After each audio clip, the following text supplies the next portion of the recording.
Welcome to Keto Life Support, where we make your keto life sustainable, fun, and low stress. I'm Kim Howerton, and I'll be coming to you weekly with some of my keto besties to bring you the practical, real-world keto advice that you need. Quick disclaimer, I am not a doctor, and even if we do have a doctor in the house from time to time, he or she is not your doctor, and nothing we say on this show should be taken as medical advice. Always check in with a trusted medical professional about your own personal medical concerns. Hello, this is Kim Howerton with episode 206.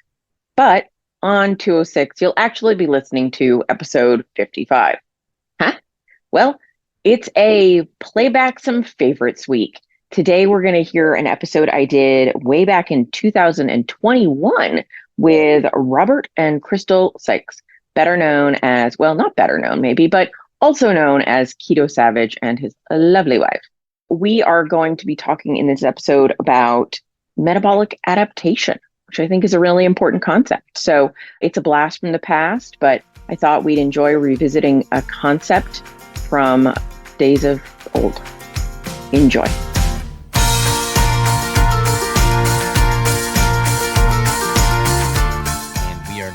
We have Crystal and Kim in the building. How are y'all doing? So good. You doing all right, Kim? I am doing very well. Very, very well. Good. This is going to be interesting because I got Crystal sitting across from me. Kim, you're in California right now, so other side of the states, but I think this will work out nicely. Yeah, I think it will, with the one exception is I am terrible at not knowing when is the right time to talk when I'm on an audio. So I want to pre-apologize for my assumption that I will talk over someone at some point. The same thing's going to happen to me, so it's fine. It's all good. I can signal to Crystal because I can see her, but I can't signal to you, so we'll just have to wing it, I guess. All right. So there's a lot of topics. Mostly we're going to kind of talk about reverse dieting, all that good stuff, but there's two topics that have gotten a lot of attention in the past 24 to 48 hours, and I kind of want to just see what your initial thoughts are on the matter, if you're willing, Kim. I am, but I have not prepared because I don't know what you're going to say. I know, I'm just throwing this out at you left field, and I haven't really read all the studies either, so I'm kind of coming at this just with first impressions. One is liver is in the limelight. Yes, it is. I even said it to my boyfriend last night. We were talking. I was like liver is a hot topic in the world. And he was like, that is the least interesting thing I've ever heard. Yeah. So, I mean, what are your initial thoughts? I guess we can give the audience a little bit of context here. So liver, which has been hailed as the superfood of the century, is now the silent villain, I guess, because everybody's talking about vitamin A toxicity, especially in infants. So what's your thought on that? Well, it's very topical right now. It's been a topic that's been on the socials, sort of like the number one and number two, people who talk in the carnivore community seem to be at odds. So it's a little rumble out there. Mm-hmm. My thought is interesting. So I am a good friend of Amber O'Hearn's, who's kind of like old school carnivore. She's been carnivore a long time. I'm also good friends with Ken Berry, as you are. And everyone has different opinions about how much liver to eat and is liver important and it's a superfood. And, so all these different people and different opinions. And it's very interesting. Again, not an expert on this topic at all. But what I seem to be hearing is the central argument is sort of one side is saying you can't eat too much liver. You could get too much vitamin A, but you can't get too much vitamin A from a whole food source. Whereas the other side is saying you can. Vitamin A toxicity is definitely a thing, but the side that's saying the pro excess liver is saying, but in those studies, all of those people got it from supplementation, not from real whole foods. Yeah. I have not done my own research on this topic, so I don't know. I know people who are very healthy that eat a ton of liver, and I know people that are very healthy that eat no liver. Mm-hmm. So it's like, I don't know. I know Amber has talked about in the past that, she's gone through periods of eating liver and not eating liver. And from her perspective, she does not know that it is, in fact, important on a carnivore diet. And she's my kind of go-to smart person on carnivore diets. And so I think with a lot of these things, like, the extremists are probably not the normal situation, right? Yeah. Like, how many people are actually eating pounds of liver a day? That was my question. Well, it's Like, that interesting. seems abnormal. Yeah, it's interesting because like I'm a fan of eating nose to tail. I'm a Yeah. hunter. I like using all of the animal. I like Mhm. knowing that I'm not wasting anything. But at the same time, like you said, I don't think there's a massive population size out there that's just eating liver as their primary, caloric intake. Right. Think about a cow, right? Like, Yeah. or an animal in general. Percentage wise of the things that you can eat by weight, what percent is the liver? It's like, Minuscule. I have no idea, but it's probably like 1% Yeah. or less.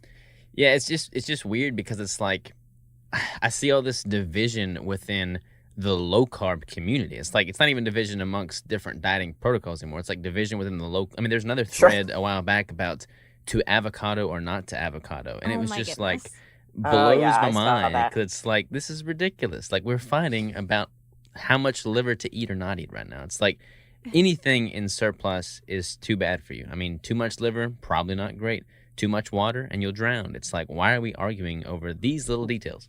Yeah, totally. I think people like controversy, and controversy allows for social media posts, and I don't think it's actually any more complicated than that.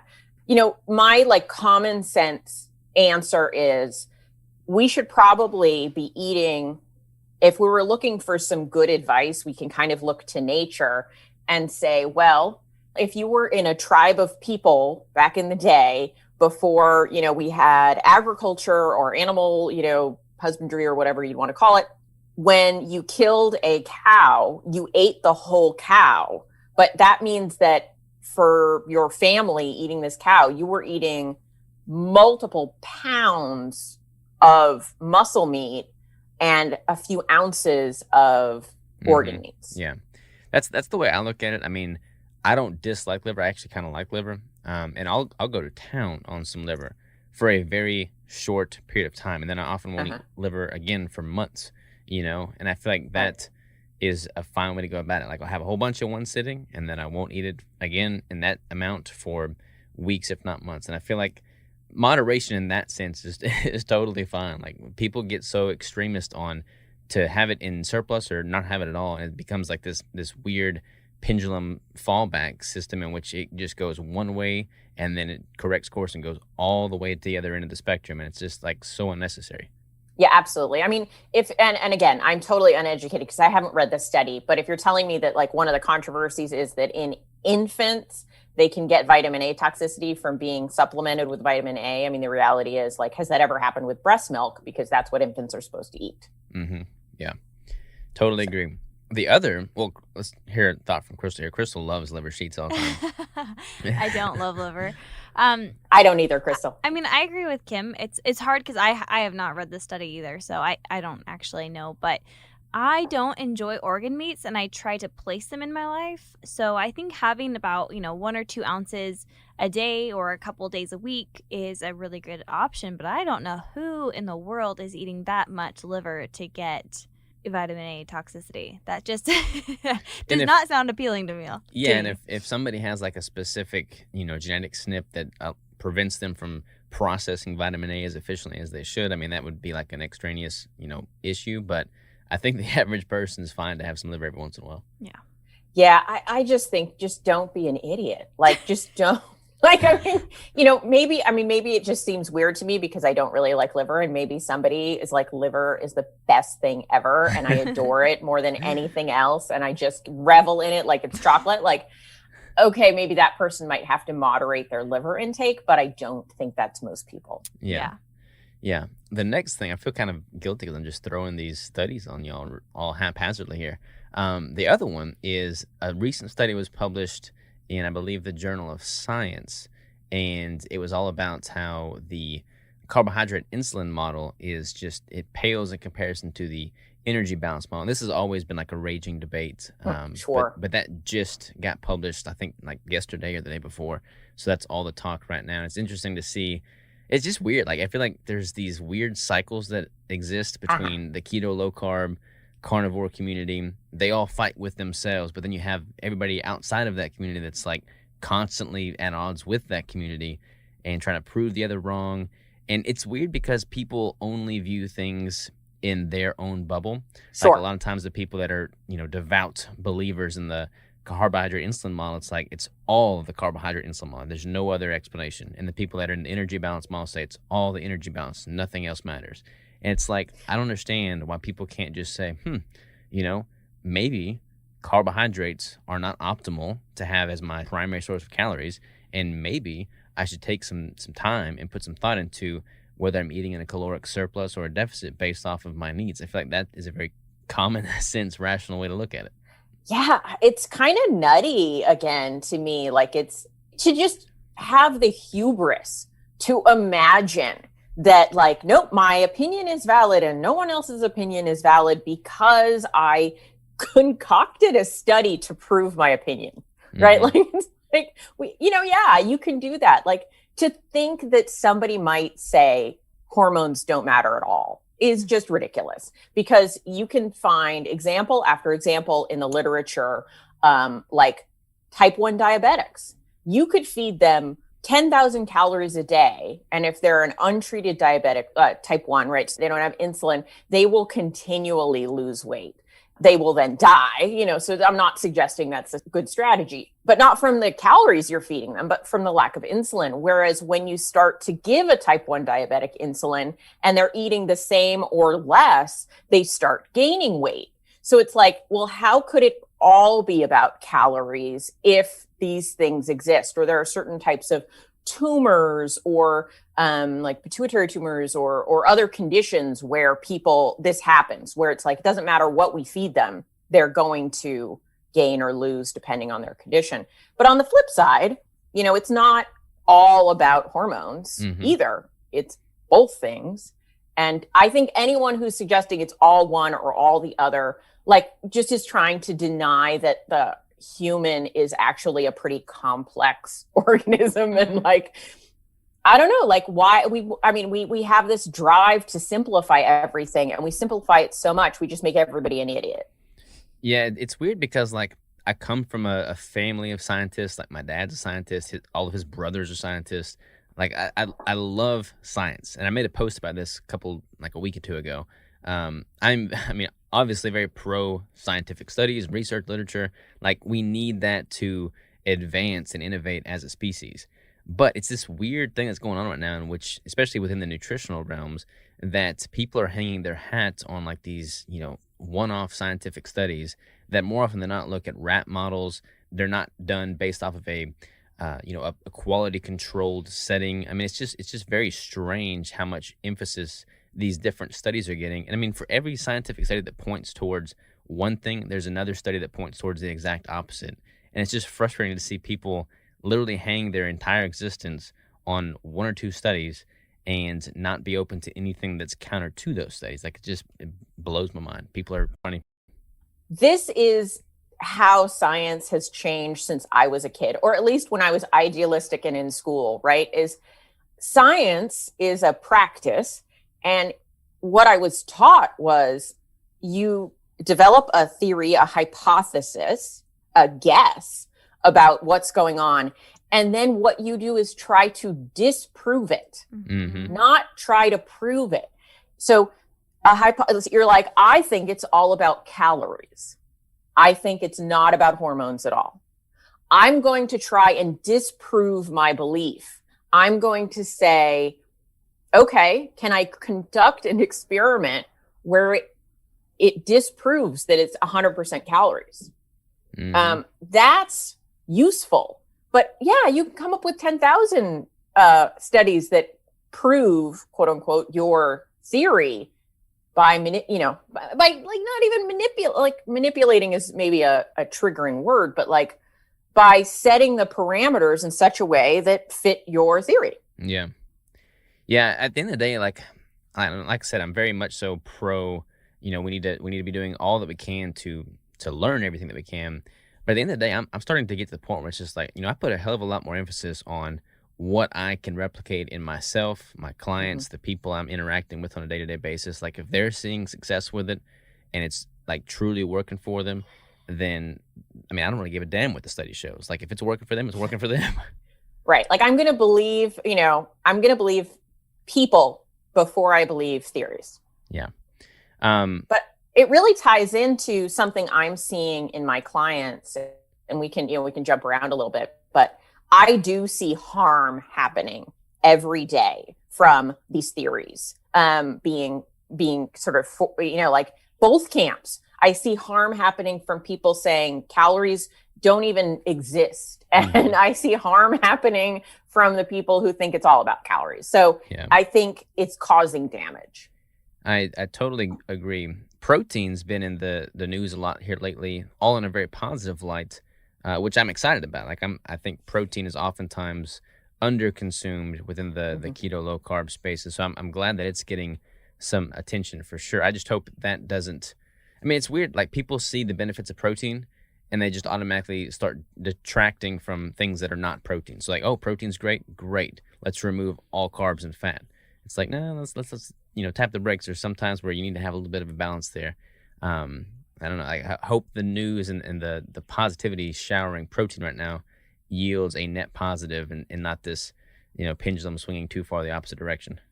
I just feel like there's such a beautiful balance in all of it that people just nobody's seeing it until you can find it within your own body. You don't know what the beautiful balance is. But once you find it, it's like maybe 2 years ago it was different for me than it is now. But kind of evolving while your body's evolving. If you're, lifting more weights, then your whole composition is going to change. So your macros may need to change. The types of foods that you're eating might need to change. But I feel like people are listening and doing what they're told rather than how they're feeling. And that's causing them to not see that beautiful balance for themselves, Yeah. Totally. I can get that. So this is a good segue to the main portion of this conversation, which is kind of, what'd you call it earlier, Kim? Adaptive adaptation, adaptive physiology. Whoa, getting all kind of fancy on me. I know. I have big words, big point words. Well, kind of introduce that topic. So we talked about this a couple weeks ago. We just had a random phone call. The three of us were talking, and just some common trends we've seen in working with clients and whatnot here lately. So, in your words, Kim, what are you seeing? What spurred the need for this conversation? So, apropos of what we were talking about earlier in terms of the sort of calories versus hormones issue, I run a coaching program geared towards stuck people. So people have been keto for a while and now they're like, I'm stuck. Nothing's happening. I'm not reaching my goals anymore. I'm not moving towards them. And so I get a lot of input on what's going on there. Like, what are you doing right now that's not working for you? And the thing that I was seeing is I get clients who are eating quite a bit who are stuck, but I also see clients who are hardly eating anything that are stuck. And so it's like, what's going on out there in the world? This is interesting. What's happening? And when I came into keto about 5 years ago, one of the things that I was told was that, that thing that happens in regular dieting where you they call it starvation mode, right? Your body goes into starvation mode, which I don't like as a phrase, by the way, but that's the thing that people talk about. It doesn't happen on keto, that it won't happen on keto because your body fat is being used as part of your energy. So even though you're only eating 1,000 calories in your mouth, right? Like you're only actually eating that, your body thinks you're eating 1,500 calories because of the liberated fat stores. Yeah. And the thing that occurred to me later was, well, that's happening on any caloric restrictive diet, right? Like that's like, if you're on a high carb calorically restricted diet, you are also pulling fat from the, you know what I mean? Like that math equation of supplementing your dietary fat or your dietary calories with your bodily uptake of fat, that will happen anytime you've lost weight. And so it's like, well, what's distinct? And there are, absolutely advantages to keto, 100,000% advantages to keto metabolically. I'm not saying that's not true, but what I am saying is I think it was a lie that was told to people that you will not lower your metabolic rate if you undereat on keto. Yeah, that's a massive frustration for me. I mean, metabolism is something that I don't have any formal scientific studying in, but it's something that I've got a very close relationship with in doing bodybuilding competitions and being, in periods where I'm at a very high caloric intake and periods where I'm at a very low caloric intake, and in working with my clients and just seeing how people respond and picking up on certain patterns and trend recognition. Metabolism is incredibly important across the board, regardless of what type of diet you're following.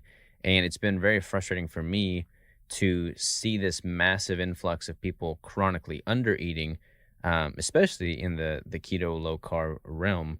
And Crystal, you work with clients too, and I feel like you've seen a lot of this also. Yeah, totally. I primarily work with females, and it's heartbreaking how many people come to coaching and then tell me that they refuse to do my, what I ask of them because they're so afraid of gaining weight, gaining fat, and they won't allow me to help them to reset themselves, and then they're just in for a lifetime of hurt because they aren't going to get enough food. They're not going to get enough nutrient density. They're not going to get enough of anything with the little that they're eating. But it is heartbreaking to have call after call after call of just convincing people that it is okay to eat a little bit more, So, yeah. Yeah, I feel like, when you see people that are their weight has held stable or even increased and they're consistently consuming less than 1,000 calories a day. And, some people eat very little and then have days where they're eating a ton. I'm not talking about that. I'm talking about their average consumption across the course of, weeks on end, are just chronically under consuming calories, and their weight is, like I said, staying stagnant or increasing, and their body fat is certainly not going down.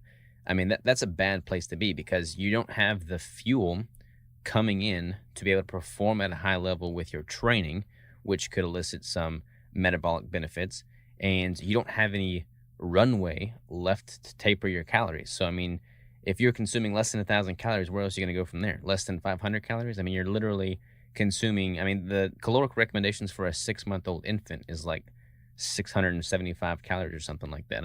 People are consuming as much as an and for a toddler, it's 1,200. A lot of these women are eating less than a toddler should. Yeah.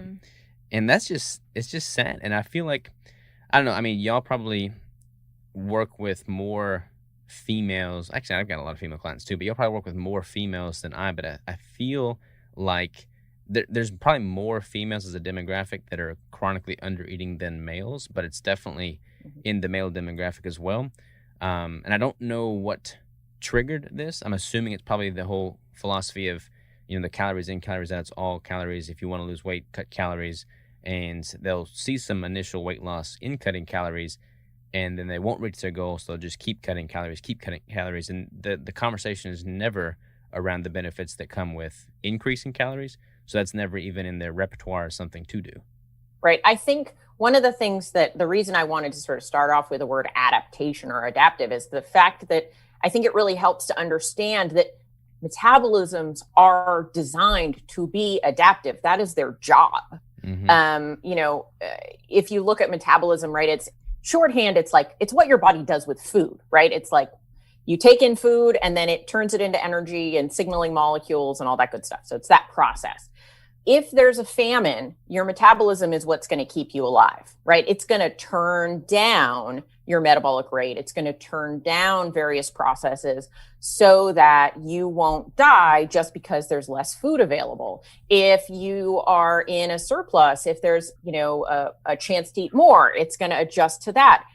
Metabolism, people often think of metabolism as a thing, you could sit it on your shelf and it tells you burn X amount of calories. And there's no input, right? There's no information input into that. But there is, it's actually you can think of it as a circle. Information goes in and results come out. And so how you're acting acts upon your metabolism and vice versa. And so it's a loop.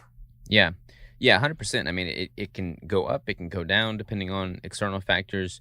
It can go up and it can go down depending on your compositional factors. Like if you have more lean mass, that's going to require more energy demand in your body, and your metabolism will be higher by default as a, demand-driven concept of having more lean mass carrying around. Right. And other things, right? Like if you chronically undereat, it's going to downregulate your thyroid, right? Mhm. So thinking about metabolism is actually where you're like, oh, this whole calories in, calories out and hormones don't matter thing is complete bunk, because your metabolism like involves these hormonal factors, right? So if you chronically undereat, your body will downregulate thyroid and especially conversion of thyroid hormone, because it's trying to slow your metabolic rate so that you won't die. Mm-hmm. So for what y'all are seeing, just kind of I don't know, like I feel like this is becoming a larger problem than it was. Maybe it's just because I'm I've seeing gained more it way perspective. more than I used to. Yeah, and I kind of want to get to the root of that. Like, why is that the thing? I mean, the whole calories in, calories out concept, that's been around for a long time. So I don't feel like it gets all the blame. I don't know if it's because extended fasting has definitely been, given a halo, and people are just kind of combining caloric reduction with extended fasting, and their average caloric intake is next to nothing. I don't know what the main catalyst has been, but it definitely does seem that in working with clients over the past 5 years, the number of clients that I've had start with me that are chronically undereating at the onset has definitely increased. Do you have any ideas, Crystal? Yeah, I don't know why it would have increased. For me, I feel like the majority of people have been doing it for years, and they're just coming about the idea that it might not be working out for them. So for me, I feel like they've been doing it for years, but they're kind of starting to open their eyes to, okay, there might be some other options here. And that's kind of when I get them. And then I'm having to break it all down for them and kind of give them different ideas and walk them through it very slowly week after week, helping them to understand why their body is feeling the way that it is, why they do lack the energy, why, all of these things are happening. But I don't know why it would be so huge now. I do know, I mean, if you just scroll on social media and you look under fitness or health or whatever, you're going to see a lot of people having completely opposite opinions. But if you look in certain areas, there are very large names and they are very pro not eating very much. I've been so saddened by some of the females that I follow personally. I don't know them personally, but I follow them. And then I watch a full day of eating and they actually tell you how much they're eating. And I'm like, there are literally millions of people watching this right now. Why is this okay? And I feel like it's taking a lot more of us, but maybe we don't have as loud of a voice, but people are starting to hear what we have to say, and that you don't have to do that to look a certain way or to be a certain way. You can actually do the opposite and have benefits. But I feel like people's eyes are just opening to it, and that's just what I've kind of seen from my side of things. Yeah, I think there's two things at play. One of which is, and I'm not discounting men's experience at all here, I just have the woman's experience. So, other people can weigh in. And I certainly acknowledge and believe that men have eating disorders, men have issues with their weight. I'm not discounting them. Mostly I deal with women. So that's a perspective I have, that most women I talk to have been on a diet of some kind since they were preteens. And one of the most horrendous thoughts to them, it feels like it violates their identity almost. It's like telling them they have to change their religion, is the idea that weight loss shouldn't be the first thing they think about when they wake up in the morning and the last thing they think about when they go to bed, and that it should be their number one priority, and that gaining weight is, the worst thing that could happen and losing weight is the best thing that could happen. And in that, they are just always restricting and less is better. I grew up with a mom who, I remember her saying this to me when I was a kid. She said, I feel like a better person when I'm hungry. Yeah. There's this culture around dieting as important. And I think what Crystal talked about earlier, there's this clutching fear at the idea of eating more, at the fear of gaining weight. And so I think that's been going on for decades, if not centuries. But then on the other side, I actually think there has been a little bit of unintended harm from some really good people in the keto community who focus on calories don't matter and it's only about hormones. And I certainly, if I have one-on-one conversations with these people, they make a lot of sense. And they, it's not, I'm not saying the problem is them. I'm saying problem is maybe how some people have interpreted what they're saying. Mm-hmm. And they never seem to interpret it as saying, eat a lot more. They interpret it as saying, I can eat as little as I want to. I can validate my fear of eating. Mm-hmm. Yeah. Does that make sense? Yeah, totally. And I do also have to say, with what you said about, men and women, I feel like I also speak a lot for women because, again, I also primarily work with females and I'm a female myself. So I generally kind of gravitate towards that. But I do agree with that. I just had to throw that in there real quick. Well, it's interesting because when I first started lifting, guys are interesting because a lot of guys just want to get jacked and yoked and all these, huge. So they see the scale go up and that's oftentimes seen in a positive light. I remember when I did my first, quote unquote bulk, I'd be excited to see the scale tick up every single day. Little did I know I was just getting super fat and I was delusional. Right. I realized that after the fact, and that was not a good thing. But I feel like a lot of times guys come into it initially with just this intention of getting as much muscle as they can, and they're kind of delusional as to how much of that weight is actually muscle versus body fat. So it's not always seen in a negative light for guys to see the scale go up. I feel like females as a whole are starting to look at having musculature as a good thing, which is super exciting. I mean, I personally think females that have muscle on them is more attractive than ones that do not. I feel like you have more shape, you have more symmetry, more proportion. I mean, you're going to function much better from a longevity standpoint. And I feel like that's becoming a positive, which is good to see. But with that comes eating more food. Yeah. Eating a proper amount of food, I should say. Yeah.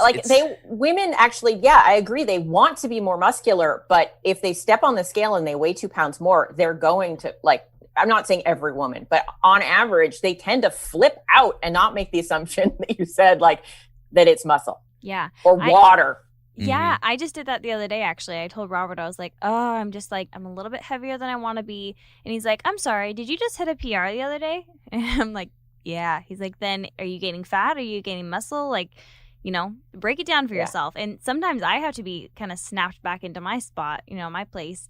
But it's a hard place to be. I mean, just to kind of constantly have that doubt or that wonder. And I love the scale. I think the scale can be a really useful tool, but when you're overthinking about it every single day, and I mean, there was points where I was weighing myself literally several times a day, like the scale was going to tell me I am beautiful or something.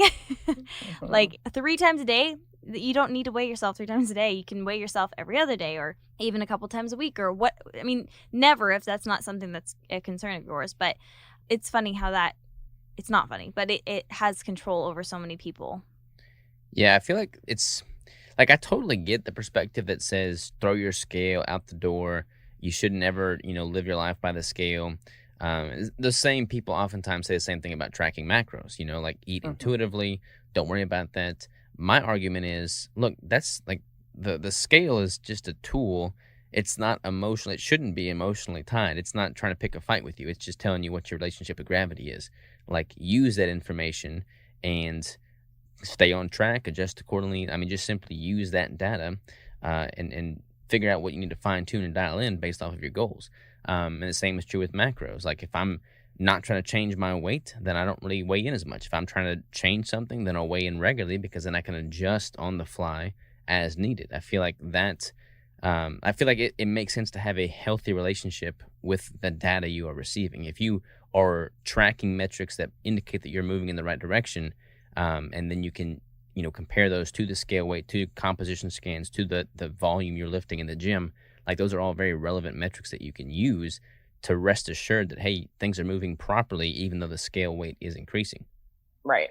Yeah. They're tools. And I think, but I get the emotional attachment to some of these things and it's very human. And I think to circle back to something that Crystal is saying, one of the things I'm saying to women and men, but again, mostly the women are listening. And Crystal is saying is, hey, I know how to fix what's going on, or I'm pretty sure I know how to fix what's going on. Here's what it's going to take. And then I like present like, you need to stop what you're doing and like, eat more for a good deal of time and get off the diet train. And we're going to make some adjustments. And hey, we can actually fix this thing that feels broken. And this is actually good news. And a lot of people are like, I can't do that. I just can't do that. And do you guys know the Stephen Covey Saw story? I don't know the story. I know okay. Stephen Covey. The parable. So there's this story in his books, which is, this is my version of it. I know ownership of this story. Is you're walking through the forest and you come across a guy with a saw and he's trying to saw down a tree. And you're watching him for a while and you realize like he's not getting anywhere. Like the tree is like barely has a paper cut, and it's like back and forth and back and forth. You see this guy like working so hard and you're like, man. And then you like walk over and you look at the saw and you realize like the saw is dull. Like there is no bite in this saw at all. And so you say to the lumberjack dude, you say, hey, have you thought about sharpening your saw? If you stop for a little bit and like take the time to sharpen that saw, it'll probably cut this tree down a lot easier. And the lumberjack says, I'm on a deadline. I cannot stop. I have to get this tree sawed down. And you're like, yeah, but it's not working. So you're going to miss your deadline. It's not going to happen. And it was like, well, but I cannot stop because if I stop, this will not happen. And you're like, well, right. So that kind of is the impasse that I find a lot of people at. I agree. And I have one question. When Crystal and I do eventually have kids, would you be able to do like story time with them? That was just beautiful. Auntie Kim will hop on Zoom for story time. Perfect. No, I totally agree. I mean, that's a very fitting analogy because if people like there's nowhere left for them to go at that point. Like if they've chronically undereating, there's no calories left in which to manipulate. And they certainly can't build muscle at that extreme caloric deficit. They're literally bottomed out. The longer they stay in that phase, it's going to have a compounding negative effect on them recovering from that phase. Like their best option is to go the other way. I absolutely loved that story. To me, it just broke it down in such a simple way to explain to other people that I need to like go read that. But I feel like by the time people recognize that they're in this place of, I don't know what to do and nothing's changing, they have kind of gotten to the point where they are just so unhappy with themselves and where they're at that they aren't willing to take the time and energy it takes to heal and recover and allow your body to feel good again before you can see the benefits that are going to come after. But the benefits that come after are not going to come unless you take that step back. And it's so very hard to explain to people. I mean, even my own family, they're just like, why would you have me eating so much food? I'm like, I'm not going to throw you in and make you eat all of this food. It's a slow, gradual transition, and it will make sense, and your body will slowly start to thank you. And I wish that I could just hop in everyone's head, just say okay, and like let them see a little bit into the future of what could be if they just took a step back, stopped focusing on the way that they were looking and the scale and the all the things that make them unhappy about themselves, and just show them like, look how healthy you're going to be. Look how much happier, and the weight may even fall off. The inflammation will likely fall off if you start to do these things and actually give your body what it's been craving and needing all of these years. Yeah, I feel like a lot of coaches either don't know this or they're not familiar with it. I mean, like macro coaches online are a dime a dozen right now.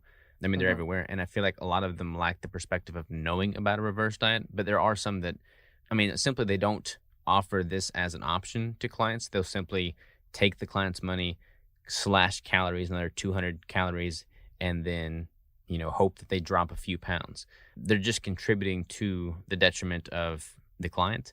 Because as the three of us can certainly attest to, it is a very hard sell when you jump on an initial client call, when they come to you wanting to lose weight because they haven't been able to lose weight for years.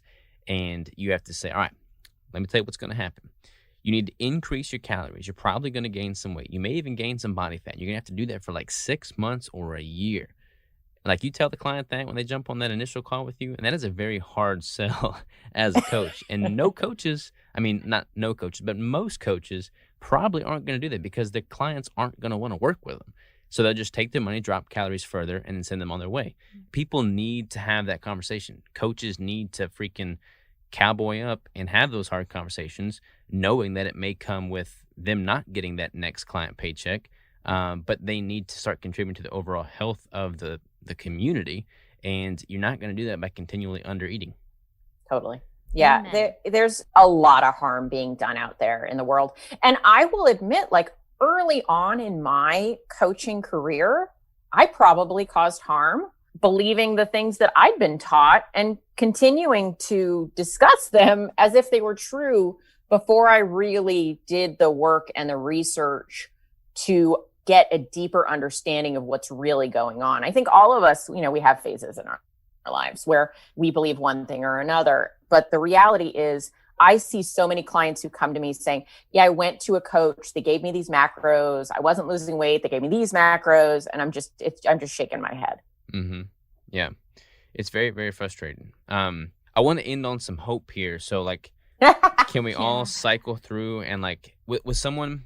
So I guess we could all probably attest to what, a good candidate for somebody that would need to reverse that would be. And I'm assuming that's going to look something like, consistently eating sub 1,000 calories for, weeks, months, even years at a time, not being where they want to be, not feeling optimally, not hungry. A lot of times people will say, I'm only eating this much, but I'm not hungry. Yet they don't seem to realize that, hey, when you start increasing calories, your hunger will actually ramp up, contrary to what you would think. So that would be a typical, clientele that would benefit from a reverse diet. So, Crystal, you want to start with some, or Kim, ladies first, one of y'all kind of talk about what you would encourage somebody in that situation to start out and the path they should head on? Yeah, first, I would like to say it's not always sub 1,000 calories. I want people to know that even 1,100 and 1,200 and even 1,300, even 1,500 can be extremely low depending on your activity, your lifestyle, your hormones, your all of those things. So even if you are, lower than 1,600 calories, that can be extremely low for you. If I were eating that, my body would definitely let me know that I was starving. Not literally, but I was, it definitely would be not optimally running. So I just wanted to throw that out there too, that it's not just people who are eating under 1,000 calories. It is just knowing that you're optimally eating for your body. Yeah. I mean, I suppose like everybody is going to be very different in that regard. But when I say, like 13, 14, 1,500 calories, like that's typically where I'm taking clients to on the very tail end of a cut. And then they only stay there for a very finite period of time. Then they reverse up from that. I was kind of thinking, because I was jotting down some ideas on just broad stroke windows, healthy windows for the majority of the population. And I feel like the majority of the population, of course, you're going to have people on either end of that bell curve.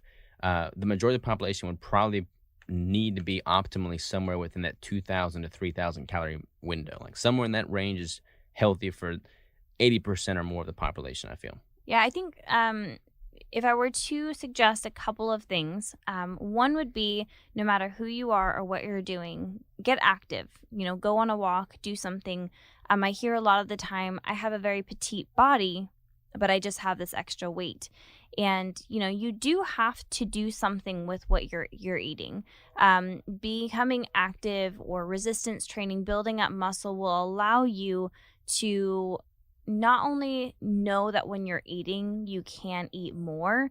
I feel like when people know that they're being active, they're almost more okay with eating more. So if becoming active or going on a little walk in the middle of your lunch break or whatever is helpful for you to kind of get past that mental part, yes, you're going to be burning more calories. But if that is what's going to help you to be able to eat more, I would go for that.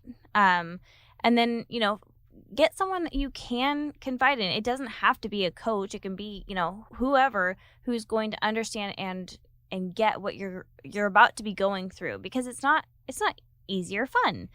Sometimes it can be really fun if you take advantage of the food. But get someone that can walk through this with you and help you to understand that when you do, or maybe if you do have those moments of doubt, that they are there to back you up and say, hey, just like Robert did to me, hey, didn't you just hit a PR in the gym the other day? Didn't you, weren't you feeling so good the other day? You had so much energy you didn't even want to go to sleep. So get someone who's going to actually, slap you upside the head when you need it. Yeah. Well, for me, I think I want to point out just a few stories. Like for myself, those of you who have been following know this, but I'm just going to mention it, which is I ended up doing a year-long reverse and then maintenance period. And that was really necessary, both from a mental and a physical perspective, I think. And at that point, I was able in the next year to lose 30 pounds, whereas I'd been stalled and gaining weight for the 2 years before that. So, just from my perspective, it really made a big difference, both physically and mentally. And then I have a client, like I can think of right now, who just ended her reverse. No, she just ended her cut after a reverse. So she reversed up to about 1,800 calories, where she'd been eating more like 12. And in that, I mean, this is unusual, but in that period, she didn't gain a single pound. She had some fluctuations like a normal person, but some people do gain a couple of pounds. Most people do, but she didn't actually. But then she decided it was time to go through a cut again. And she dropped 15 pounds. Like it was she used the word easy. And she's like, I've never had this experience. I've never had this. And she now knows it's time to go back into a reverse, because she's like, oh, I see how this works now. She has hope for her future. She believes this can actually be a pattern that she can sustain and keep up, rather than just the feeling you get when it's not working and you just start to lose hope. Yeah. There's got to be, like cycling through these different phases is what makes body recomposition sustainable. Like you have to have the yin and the yang. You have to have the cutting phase and the building phase in order to really maximize either phase. Otherwise, you're just kind of knocking your head against the wall. Like when people come to me and they've been chronically undereating, I'll oftentimes have them, at least consume, like bump up their protein pretty quickly, so they're at least consuming, 1 gram of protein per pound of lean mass, so they're not muscle wasting anymore. And then I'll start bumping up dietary fat so that we can get their total caloric intake up. And I do that pretty gradually. I mean, nothing is drastic. Like you don't want to go from chronically eating 800 calories to all of a sudden eating 2,000, because it's not going to be fun. But if you just gradually bump that up, 50 to 75, 100, 150 calories a week, depending on the person, and then do that over the course of several months, and then stay at that higher intake for several months or even a few years, their body's going to be incredibly more responsive the next time they do transition into a cutting phase. It's going to be more enjoyable too. Like they're going to be in a primed position to build more lean muscle mass. And if somebody's chronically undereating and they're not at the body composition they want to be at, and they're not, maybe they're willing to increase calories, maybe they see the benefit in that. One, like Crystal said, one of the main things they can do is incorporate some resistance training, because like we said at the beginning, the more lean muscle tissue you have, the better your metabolic rate is going to be anyways. And then with the increase in calories you're consuming, you're going to be able to put those calories to use and ideally partition it more towards adding more muscle as opposed to adding more fat. And that's just going to bode well for them on all fronts. Yeah, I do want to also add that a lot of people don't recognize that when you do reverse diet, when you do slowly, as Robert was saying, slowly increase those calories, when you also decide to go back into a cutting period, 6 months, a year, however long you decide to reverse and maintain that, when you do start to go back down, it is not a drastic cut. You do not cut your calories back to where you were a year, 6 months ago, you do a slow and gradual decrease of calories or macros or whatever, however you're manipulating it. And that is going to help preserve it and preserve your hormones and your metabolism and all of that, keeping it healthy and letting it go through a easy transition rather than like, I'm going to remove 500 calories overnight. That is going to be one of the worst things that you can do to your body. But also what you will recognize is that when you go down to cut, especially if you're someone who is working on building lean body tissue, is that you will not have to go as low calorie. I mean, at one point, maybe you felt like you were at 1,300 calories and you're like, I'm still not losing weight at 1,300 calories. Well, you reverse back up to over 2,000 calories. And the next time you cut down, you may only have to go to 17. And then you reverse back up. You just don't have to go as low. You don't have to go to that place that feels horrible again and feel like you are just constantly hungry, constantly feeling terrible. There are things like incorporating refeeds that you can do and things like that. Keto refeeds. Yeah, keto caloric refeeds. Yeah. There are things that you can do, but I think it's wonderful to know that if anyone's listening right now that is currently under eating, is that you may never have to eat this little ever again. You will never, but you have to do the first few steps, and the first few steps are taking a step back, recognizing what's better for your health and not what's going to be better for your mind in looking at your body, and knowing that it's going to be better for you in the long run and that you never have to go super, super low to obtain the goals that you're looking for, and that the more you do this, the less you have to sacrifice. Yeah, it's really important to be excited about whichever phase you're in. Like, people just want to look like a magazine cover year round. That's not really realistic. It's not optimal, especially if you're trying to, you're going to build more muscle if you're in a surplus anyways.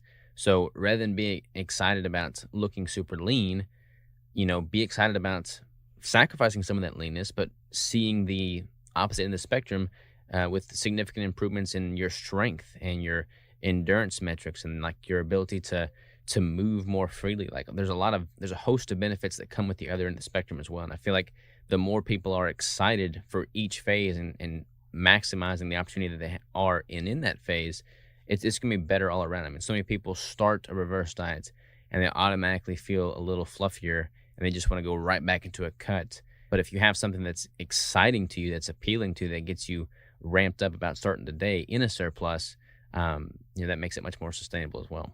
Yeah, and the market that I work with is a little different in that they're not as athletic, right? They don't work out as much. They don't lift as much weight as yours.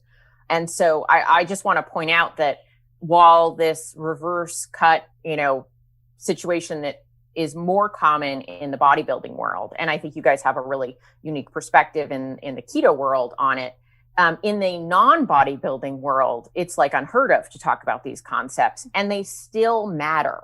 Mm-hmm. Like, even if you're not a competitor, even if you're barely working out, these concepts still apply and are important. And I want to speak to like a broad population to say these central realities of bodies are still true. And, we all could use more muscle, and we all could use these things in a way that fits our life. And so from where you are to where you're going, it matters where you're starting from. Like, Robert's starting point is not my starting point, is not your starting point. It's always just about advancing where you're starting from. 100%. Could not agree more. So you guys just talked really eloquently about the physical gains you can get during a reverse and maintenance period. I want to talk about the psychological benefit, sort of what I talked to earlier, not to be too soapboxy, but I think there's harm. There is real harm that comes from living your life feeling like you would be better if you were thinner. Yeah. Like that's your central thought. You would be better. You would be more attractive. You fill in the blank, but really better. You would be a better human if you were thinner. And I think there's real intense benefit to being able to say, I'm not trying to lose weight right now. Like, crazy as it sounds, like that it's okay to say that, even if you're not at your goal weight. whatever goal weight is, right? You still objectively in your mind have body fat to lose, but you can say, I'm doing something right now for my health that in the long term will put me in a better position, but I don't have to spend every second trying to lose weight, that I'm allowed to work on this long term. I don't have to be like short term constant panic. Yeah, I completely agree. I mean, it kind of goes back to the whole yin and yang thing. I feel like having that psychological disconnect from trying to lose weight and see a lighter number on the scale is incredibly liberating. I wouldn't want anybody to take that, and run with it the opposite end of the spectrum and say, let's glorify gaining body fat. You've kind of seen that shift occur in recent times too. So I wouldn't recommend that. But yeah, absolutely 100%. Taking some time away from making weight loss the primary focus is incredibly healthy. Yeah, that is a huge thing. I am so glad that you brought that up, because there is a humongous shift in your mental outlook on yourself and your life, and even the amount of stress that you put on your body and yourself. When you overthink about things like that, you don't even recognize the damage that you're doing just by constantly putting that pressure on yourself. So I absolutely agree. I mean, even the last couple of years for myself, people will ask, because people do that. What's your goal? What are you doing now? What's your goal? Are you trying to lose weight? Are you trying to? And it's like, no, I'm just living my healthy life, and that is such an amazing feeling. So I'm so glad that you mentioned that, because there is definitely something to that, to just saying like, no, I'm just trying to be healthy. I am just doing me, eating well and feeling really good. Yet it also brings in the thought, which is, I think you guys would 100% agree with, that how much body fat you have is important, but it's one component of your health. Mm-hmm. How much muscle you have is a separate component. Like, there are all these different things that matter. And if the only thing we ever focus on is fat loss without considering, micronutrient ingestion, metabolic health, body composition, including how much muscle mass we have, how we're sleeping, right? There's all these things that matter. And if we just keep pushing one lever by itself, totally separate from all the other health levers, we're doing ourselves a disservice. Mm-hmm. Yeah, I totally agree. I mean, it should all be viewed collectively as opposed to just any one singular unit. Kind of like we were talking about at the very beginning of the podcast. Right. Totally agree. What else, ladies and gents? I guess just ladies. Well, I will bring up a study for you to look at for next time, which is Tommy Wood. If you find him on the socials, posted, he was involved with something that came out, a paper, I think, recently, sort of bringing up the problems with discussions of gut microbiota. Mm-hmm. You know how so often people will point out in the sort of mainstream, like, oh, you need fiber for your microbiome, or, oh, you need to eat the rainbow because XYZ. And this paper came out essentially saying there are a lot of problems with that, and there seems to be a lot of benefit as well to looking at things through maybe a high-fat or ketogenic lens where the rules are different. It's not really like a definitive paper in any way, but it points out the holes in the arguments of people who are essentially saying that keto or carnivore are harmful. That would be really cool to I will read, definitely check that out. And you said it's Tommy Wood. If I just Google him, I'll be able to find it? Yeah, you can look up Tommy Wood, just no S, just D. Awesome. I'm really excited about that, because it's kind of just like separating the two and saying like, this might be better for the people who are doing this. And right. Yeah. Right. He kind of points out like, well, what's the problem with like looking at mouse gut, compared to like human gut. Anyway, so it's more of an opening the door paper than a like closing the case, but it's a good start. Yeah. Yeah. No, I'll check it out for sure. I guess this is going to go on our platforms, our different platforms. So, Crystal? I have ladysavage.com, and on Instagram, I am the.lady.savage. And I do all the rest of my stuff with Robert, which is, he's going to tell you right now. I am at ketosavage.com, and Instagram is ketosavage and livesavage. So yeah, that's where I'm at. We'll have to do this again sometime. Every time we talk, I feel good about it. Like, I've got utmost respect for you, Kim. So anytime you ever want to do a deep dive on any given topic, just let me know. We'll do this again. All right, that sounds excellent. Thank you so much for joining us for this episode of Keto Life Support. Want more information? Want show notes? Want to suggest a topic? Just head over to ketolifesupport.com. That's where all that kind of thing can go on. By the way, I have a request. If you could go to your podcast host and hit subscribe, we would really, really appreciate it. And what would be even more awesome is if you could write a review. And what would be even more awesome than that is if you could write like a really flattering review. Just asking, you do you. All right. So thanks so much for joining us. I'm thrilled that you're part of the Keto fam. Talk to you soon. Bye-bye.